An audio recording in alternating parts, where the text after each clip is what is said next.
how weird that of all the people, Trump was actually less of a warmonger than everybody else. Yeah. And but wait, does that still mean a warmonger? And he said he was going to, but guess what it still means? Still means he's a war. So here he is giving a speech to the Republican Jewish Committee headquarters in Las Vegas, I'm pretty sure. Yep. Sheldon Adelson Republicans. And so a lot of people said that, well, let me play this video and then we'll get to it. So if you thought that Donald Trump was going to be the savior to stop World War III, watch this. When I'm back in the White House, the United States will stand with Israel all the way, 100%, without hesitation, without qualification, and without any apology. We're not going to be apologizing. We won't be apologizing. We're not going to be apologizing. Apologize. We will fully support the Israelis in their mission to ensure that Hamas is decimated and these atrocities will be avenged. They will be avenged. In many ways, they'll be avenged. Yeah. I think even beyond what you're thinking about, the wars have to be finished oftentimes before the peace. And if you don't do the wars, the peace doesn't happen. And if you're not going to be tough and ruthless like they are, it's not going to happen. We have to stop it. We have to end it once and for all. After decades of broken promises by past leaders, I kept my promise, recognized Israel's eternal capital, and opened the American embassy in Jerusalem. I actually got the building built, too. Got it built. They've been talking about that for a long time, Miriam. That's what you and that great man, that's what you wanted, right? Who's that, Adelson? I think Sheldon Adelson. Yeah, it's Vegas. And we got it built. You know, we got it built. And it's supposed to cost $2 billion. We got it done for $500,000. I'm proud to be... Had a discount, Jimmy. Back in 2014-15, Trump was saying that maybe we should take away our support of Israel. And so what made him flip so quickly? What made him click? A lot of people are saying what made him flip so quickly was that Sheldon Adelson went and made huge donations to him in his campaign.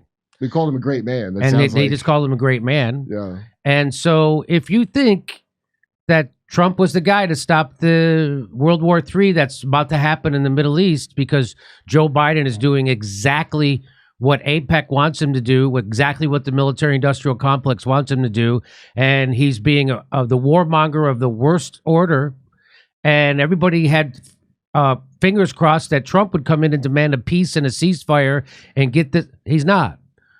So when people ask, like over on other YouTube shows, hey, what's Israel's endgame? Israel's endgame is to wipe out the Palestinians and take their land. That's why they've been funding Hamas since at least 2006. So that's why in 2019, Benjamin Netanyahu said, if you believe in Israel and you support Israel, you have to fund Hamas. Why do you have to fund Hamas? To prevent a Palestinian state, he said. That's right. To prevent how does that prevent a Palestinian state? Because you split the Palestinians, you have the religious right-wingers, hardliners, and you have the secular ones, the Palestinian Liberation Organization, and you force them into do a prison break, which is what Hamas did.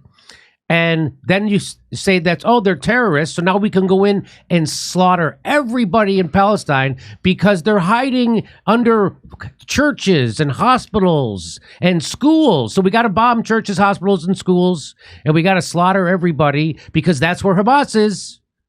And meanwhile, they don't tell you, that the Hamas that we've been funding, that we exactly wanted to have be a strong organization so we could then use them as the pretext to go in and wipe out the Palestinians. And that's what's happening. And so a lot of people were hoping that Trump would be the guy to come in and demand peace, just like he said he would do in Ukraine, that he would end the fighting in 24 hours. And that's what everybody wants to, that's what all sane, rational people want to hear. That's not what the military-industrial complex wants to hear. That's not what the oligarchy wants to hear. That's not what Wall Street wants to hear. That's not what the fossil fuel companies want to hear. But that's not what NATO wants to hear. But that is what everybody else in the world wants to hear. And so we were hoping that Trump would say the same thing about World War III that's happening in the Middle East right now. They're already bombing Syria, and they want to start bombing Iran. And they've said, okay, so if Iran or Iran's proxies attack any of our American troops that we are now sending to Israel, if their proxies attack us, we're going to look at that as a provocation from Iran, and we're going to attack Iran. Yeah. So they've been wanting to attack Iran since at least 2001. So do you remember what General Wesley Clark, after 2001, he went to the Pentagon, and the guy says, get this, they've got a plan to invade 7 countries: Libya, Iraq, Iran, Syria. What were the other ones? I can't even remember. But guess what? We did all of them. Yeah, you're welcome, by the way, guys. Except Iran. We haven't done Iran yet. Mm-hmm. Afghanistan. That's right. Afghanistan, Syria, Libya, Iraq, Iran, the Sudan. What and one more. What are we, Cecil Rhodes over here? And they've done them. And the last one on the list is Iran. And now they're figuring out a way to do Iran. And so now they're going to use that so now they're using Hamas as a pretext to start World War III in Iran. Yeah. And if everybody thought that Trump was going to be the peacemaker, Trump is the rational guy. Trump ran in 2015 and 16. He ran on pulling us out of these stupid wars in the Middle East and investing that money back home. And that's why a lot of people voted for him. A lot of people who were Bernie Sanders supporters, their second choice was Donald Trump. A lot of them. And if you were hoping that, well, now it's over. Now you know that's not real. Yeah. And now some people are saying that, oh no, Donald Trump is just saying that because it's in front of a bunch of Jewish people and they're his donors. Yeah, well, that's why he moved the embassy, because Sheldon Adelson, even though every president has actually promised that since at least Bill Clinton has promised to move the embassy, they would just not move it, and they would give 6 months extensions. They kept doing that. We're going to hold off for 6 more months. Even Barack Obama said he was going to do that. But Trump actually did do it because Sheldon Adelson gave him that money. And so Trump is just revealing that he doesn't have a real ideology. He's not a real peace candidate. He doesn't have a real ideology. Remember, he knocked off Soleimani. Soleimani, the general of Iran, who was actually helping us fight ISIS and fight Al Qaeda. But we need them to fight against Assad. But we were in bed with ISIS and Al Qaeda, the people who attacked us on 9/11. We were funding them. The CIA was funding them in Syria. Why? Because they wanted to put a pipeline through Syria. John McCain took his picture with him. That's right. With ISIS. And now we're in bed with literal Nazis in Ukraine. Why? Because we want to stop the pipeline from Russia to Germany. That's why. And we want to bleed Russia and Germany at the same time. We don't want to have to fight against this economic power. We want economic hegemony and imperialism, and that's what the West wants, and that's what they're getting. And so if you thought that Donald Trump was going to be the savior, he was going to be the sane one, just like he said he was in 2016, and he told Jeb Bush that your brother got us into a stupid war. Well, here he is. He can't wait to start another stupid war. Mm-hmm. Well, do you like how he goes, we're gonna be a avengement. He kept saying that. So that's why he's not acceptable. It's because the other ones are like, no, we kind of feel bad for the people that are gonna get killed, but they got to do what they got to do. He's like, no. He's like, no, vengeance. Yeah. We're gonna go for vengeance. The thing that they preach against in the Bible. We're actually going to do. That's what we're all about. We're about the worst instincts in human beings. Not that Joe Biden also isn't, and the Democrats are, but I thought that he was going to go against the deep state. I thought that Donald Trump's whole thing was, I'm not a warmonger. I'm pushing back against the deep state. Even though he did ramp up the drone war, even higher than Barack Obama, but he didn't start any new wars. Now it looks like he's itching. Well, he can't wait to go start a new war. Yeah. And again, there are these people who run the country, the billionaire class that also own Donald Trump, care nothing about the United States. They don't care there are no countries. Just like that in that movie Network, there are no countries, there are only companies and the international flow of dollars. And that's what this is all about. You tell me why it took 6 hours for the IDF to respond to a bunch of guys in flip-flops and hang gliders. You tell me. You tell me why they ignored the strong warnings from Egypt and the United States. Why do you think they did that? Why do you think they funded Hamas since 2006? What do you think, as Breaking Points is baffled by, what is the end game of Israel? The end game of Israel is to wipe out the Palestinians and take that land. Mm-hmm. Isn't there some like they found $1 trillion worth of natural resources, oil and gas off the coast of right off the Gaza Strip, right off the Gaza Strip. There it is. They did. Yeah. Whoa. Yeah. Better get that invasion going. You got to get that invasion going. We're taking the oil. We're taking we took the oil. So there it is. So I think there's more to this. Hang on. The best friend that Israel has ever had. Everybody says, "Are you sure the best friend?" So I thought Donald Trump would be the guy who would be making fun of this. That Donald Trump would be saying, "Hey, we're not the United States of Israel." I thought that's what he would say. It's me. Instead, he's actually saying the exact opposite. We are the United States of Israel. We care more about Israel than we care about people in our own goddamn country. He was president for 4 years. Did he fix homelessness? No. Did he raise wages? Did he bring jobs back? Did he do any of that stuff? No. The answer is no. Did he give you health care like he said he would? Remember, he said everybody's going to have health care. Everybody's going to have health care. He said that on 60 Minutes. And they said, how are you going to do it? He goes, I'm going to get it done. I know how to talk to the hospitals. I know how to make deals. I know how to... He didn't do anything. At least he didn't start a new war. And it turns out, son of a bitch, he ended up being the least warmonger we've had as a president in my lifetime. But here he is. He's trying to be the biggest warmonger in the world. We're on the precipice of World War III. This is serious shit. And he doesn't, and you hear him, and he doesn't care.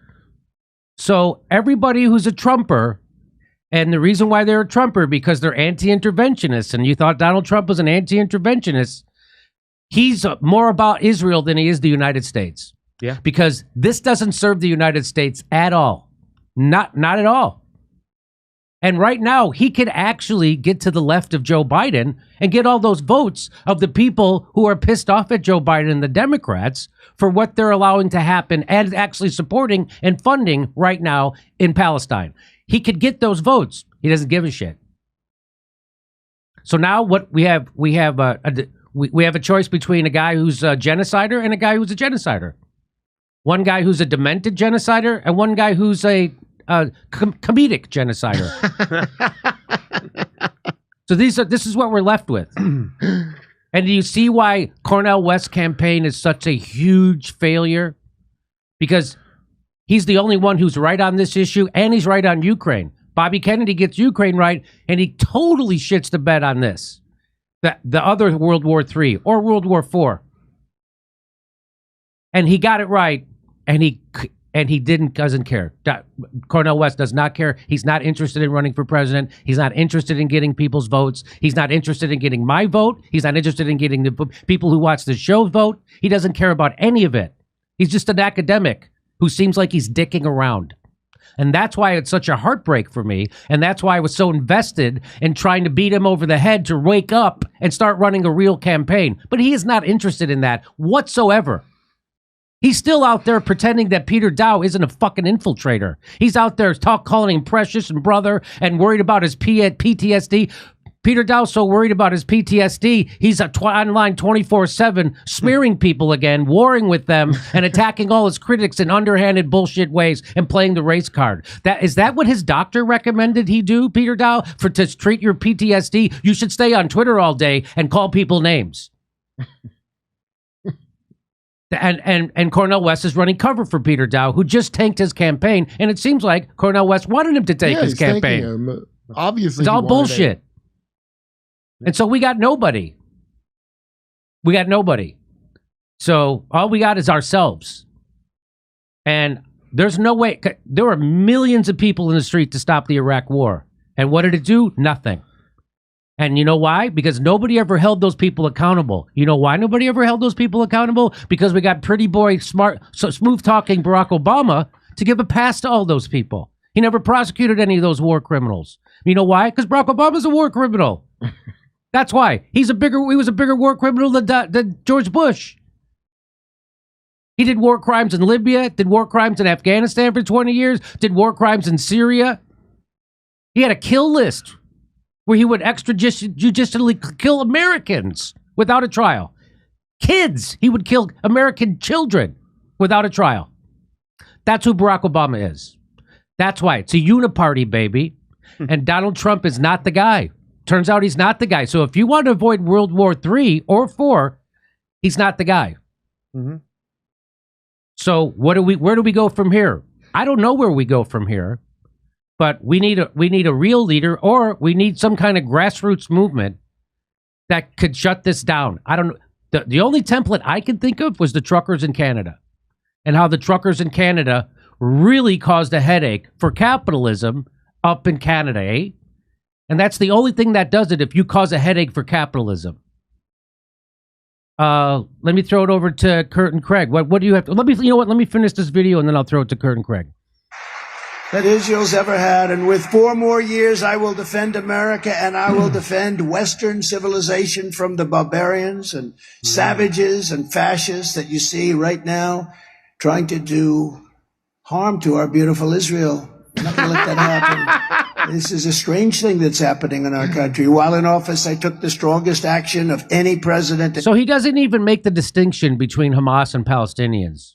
He's just calling them barbarians, because the last racism you can do openly, and the Democrats and Republicans all do it, is Arab racism. You can still do that. Do it on Bill Maher's show every Friday. You better do that. They do it at him and Sam Harris. Do it on Bill. They do it everywhere. So that's the last people you can still be racist against, is the Arabs. Isn't that fantastic? Russians do. What's that? I can be racist against Russians more xenophobia, right? I like to think of them as a separate race. You like to think of Russians, but that would be considered xenophobia. So that's what he doesn't even make the distinction. At least you should give lip service to, we have to go after Hamas and not the good people of Palestine. He doesn't even do that. At the Sheldon Adelson thing, he's got to say exactly what he's saying. That's BB talk. That's exactly right. BB talk. Yeah. And so some people will say, well, Jimmy, he's just saying that to his donors. He doesn't really mean that. That's just campaign rhetoric. When he ran for president in 2016, he didn't say this shit. When he ran for president in 2016, when he was campaigning, he smacked down Jeb Bush and his brother and the entire Republican and Democrat establishment, and the country cheered for him when he did that. It was exciting. It wasn't about Israel, though. It was about the Iraq War. It was about the Middle East. Specialist? That's right. So what do you say? Our beautiful Israel?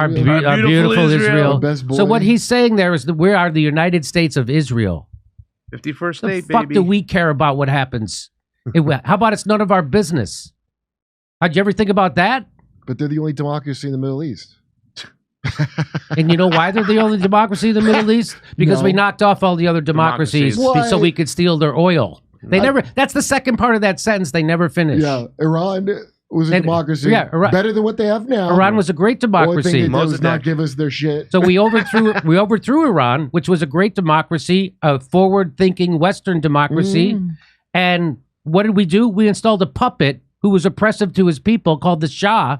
And then the people had enough of that 20 years later. And what does that always do? It pushes them to right-wingers. Just like when the Democrats don't take care of the people at home, it forces people to go to radicals and right-wingers like Donald Trump. No one gives a shit. So if you gave people health care, and if you gave people a living wage, and if you gave people education, and if you gave people infrastructure, they wouldn't be easily radicalized. But when you don't do those things, people get desperate. And that's why people voted for Donald Trump, because they saw the establishment, Democrat and Republican, don't give a shit about them. And now Donald Trump is reinforcing that he doesn't give a shit about the United States. He only cares about power and pleasing AIPAC and his Jewish donors. That's all he cares about. The United States of Israel. That's what this is right here. All right, so let me finish this. History to combat the vile scourge of anti-Semitism. You know that. The vile scourge. I signed a landmark executive order fighting anti-Semitic hate on college campuses and affirming that discrimination against Jewish students will be aggressively punished as a violation of civil rights. And that we didn't have that, if you can believe it. Now that sounds like, imagine if you put any other name in there. Imagine if you put in Hispanics or Mexicans or Arabs or Syrians or anything. You would go, what's with this woke thing? Who needs, as long as it's about anti-Semitism. You know what? Is that the thing where they weren't letting them in? They're like, there's too many getting into college. No. Like they're doing the Asians. No, that's not what that is. It's not affirmative action. It's more about the What we have to do is we have to get out and vote. This is the most important election in the history of our country, because if we don't win this election, I really believe you're not going to have Israel anymore, and you're not going to have the United States of America anymore. Wait. Israel and the United States have nothing to do with each other except that the donor class wants it to have something to do with each other. And if Israel didn't have the backing of the United States, they wouldn't be doing this shit. They would have been forced to find an actual peace settlement that was actually equitable instead of occupying their land and then bombing the people they're occupying. So I'll say it one more time. When you're occupying someone's land, which is what they're doing, when you're the occupiers and you have all the power, all the weapons, all the control, which is Israel does, you now have a greater moral responsibility than the people being occupied. You actually have a responsibility to take care of those people. Just like if you're running a prison, it's your responsibility, because that's what the Gaza is. It's your responsibility when you're running a prison to make sure the people in your prison have health care, to make sure the people in your prison get fed, to make sure your people in your prison are safe, and to make sure the people in your prison have water. They're doing the exact opposite. That's like bombing a prison because there's a gang inside that prison that's violent. That you paid for. We paid for a gang in it. That you paid for, gave them weapons so they could get their weapons, and then you start bombing the whole prison. That's exactly what they're doing, and that's horrible. And and the reason why this is horrible, it's got nothing to do if you like Israel, if you don't like Israel, if you like Palestine, you don't like Palestine. Why this is horrible is because this is going to lead to World War III and a war with Iran. And if Hezbollah gets involved, they're already bombing Syria. Why are they bombing Syria? Because they said they attacked our soldiers. Our soldiers that are illegally occupying Syria. Could you imagine if Syrians were occupying Kansas and West Virginia? We would be bombing. What? Wouldn't we go bomb those people? Jimmy, we bomb them there, so we don't bomb them here. That's right. could you imagine if Afghanistan and Iranians were occupying California? Occupying it. And then all of a sudden... So that's what we're doing in Syria. We're occupying someone else's country. A third of Syria. Which third do you think that is? It's the third with the oil. And they asked Trump when he was still president, why are you leaving all those troops in Syria? And he said, for the oil. That's what he said. So, okay, let me throw it over to Kurt and Craig. Go ahead. The turning point's going to be draft time. That's what I'm waiting for, because when World War III starts... You have to draft all these kids, and good luck. I can't wait. That's when everybody's going to suddenly snap, too.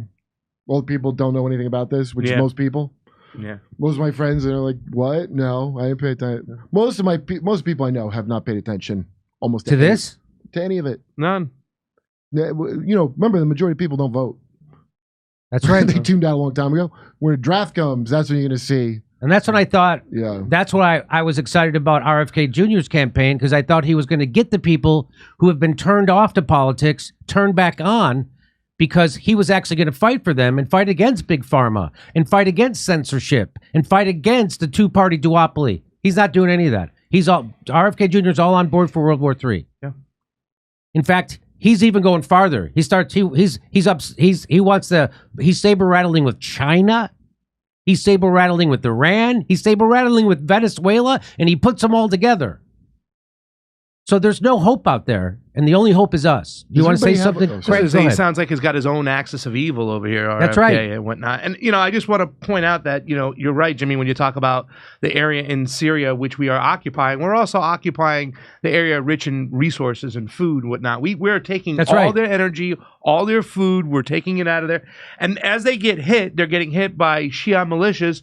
They're trying to tie this connection to Iran just because they're Shia.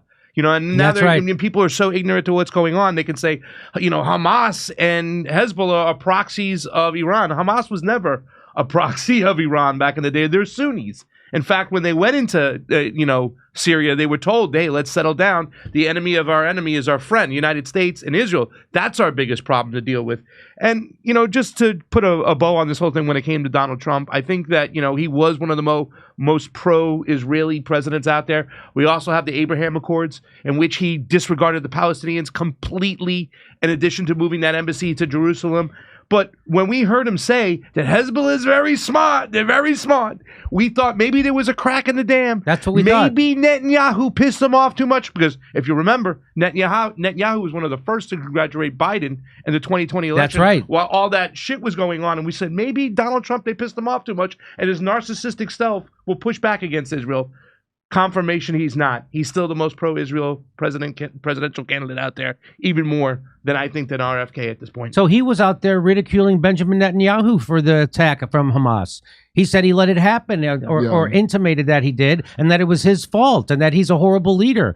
And I thought, oh, my God, Donald Trump's going to maybe do the same thing he did in Ukraine and say, I'm going to end the fighting on day one and we're going to get to a peace deal. That's what I thought he was going to do. That's not what he's going. That's not what he's doing. Way. That's what I was hoping he was going to do. He's on trial. Okay, RFK. He don't want to get killed, so he's going to do what he's supposed to. He's on trial for 30 things, so they can drain all his money to not be able to run. All these guys need a huge amount of money to run. Yeah, so they need like at least $1 billion. Yeah, so how are you going to get that? So RFK needs $1 billion to run, and so that's what he's doing, just like Donald Trump. Yeah, everybody's got to do that. There's no way to be president. But just the living president of the country, unless you do what they're doing. That should be the most disturbing takeaway from the whole thing. Is that you have to be beholden to a foreign country and their lobby if you want to become president of the United States. Yeah. There's nobody going against it. The only guy who's going against the Marjorie Taylor Greene's against funding. The only person who's going against the funding is Israel or the AIPAC lobby is a guy who's only pretending to run for president, Cornel West. Of all the people pretending to run for president, Cornel West is my favorite. Well, Dr. Shiva pretending to run for president said zero money to Israel today as well, zero funding. So I got to talk about him saying that too. But can I just mention too, Jimmy, that if you in fact are for Israel, you can't be for freedom of speech because then you have to go against the BDS laws and whatnot, and you got to actually push back against freedom of speech. Are there standing BDS laws? Let me tell people what BDS is. BDS is some people like to get spanked, some people like to get, and Israel's against that. And no, BDS is what do they call it? Boycott, divestment, and sanctions. Yes. So it's what we did to South Africa when South Africa was running an apartheid state with white and black people. Everybody in the United States agreed that we would boycott them economically. Artists wouldn't go there and perform. No Dave Matthews. Right? They didn't get, who knows? Right? And so Boomtown Rats. Yeah. And so so they did that. They did a economic boycott of them. So people now want to fight back against the apartheid state, which Israel is an apartheid state. There's no denying that it's an apartheid state. There isn't a human rights organization in a world that denies that it's an apartheid state. And so what people did to fight back against that nonviolently is that they would then do economic sanctions against Israel until they got rid of their apartheid state. Well, now they're getting states to pass laws against you doing that economic boycott of Israel, which is called BDS. So I have to buy a Soda Stream. So Soda Streams, which are made in the occupied territories. Like, I'm not buying Soda Stream. The next thing I knew, there were laws. If you try to divest or boycott a product from Israel, that's considered anti-Semitism. That's right. So that's why you can never be for freedom of speech if you are for Israel, like the new speaker just talked about. He voted against that. I mean, like, I thought they were passing. Did they pass the laws and they were on the books? How would you possibly enforce that? They wouldn't let. I remember Abby Martin. Right, she was booked to speak at a college, and they made her stay. In order for her to speak, she had to sign a paper that said she would be against BDS, and she wouldn't do it. And so I think she filed a lawsuit. I don't know what the hell happened with that. She did file a lawsuit, and so that's how they get people. Yeah. And I'm sure they I'm sure they're going to do things like you can't have a contract with the government if you're for BDS, stuff like that. That's how you suppress freedom of speech in the United States at the behest of a foreign country that is an apartheid state. Well, a lot of these right-wingers are complaining a lot about China getting their censorship demands met in America for the last few years. Oh, yeah. A lot of complaints about, China can censor us? Yeah. Well, don't worry, it ain't just China. Can I also say too in closing, you can't be for freedom of speech if you're supporting Israel. You also can't be for world peace because it could just spin out of control. Just what we see with RFK, which then you're going into China. If Iran gets attacked by the United States and its proxies and Israel, then that could be World War III. So you can't be for world peace if you're for Israel. You can't be for freedom of speech if you're for Israel. And that's just the bottom line and the crux of things. Okay, so there's Donald Trump. If he's your hero, he's pushing for World War III and IV right now. Okay. Congratulations. Come see us doing live shows. We're going to be in Levittown, Red Bank, New Jersey, Wilmington, Delaware, Covina, California, Burbank, California, Oxnard, California, Venice, California, Palmdale, California, Omaha, Nebraska, Des Moines, Iowa, Milwaukee, and Lansing, Michigan. Go to jimmydore.com for a link for all those tickets.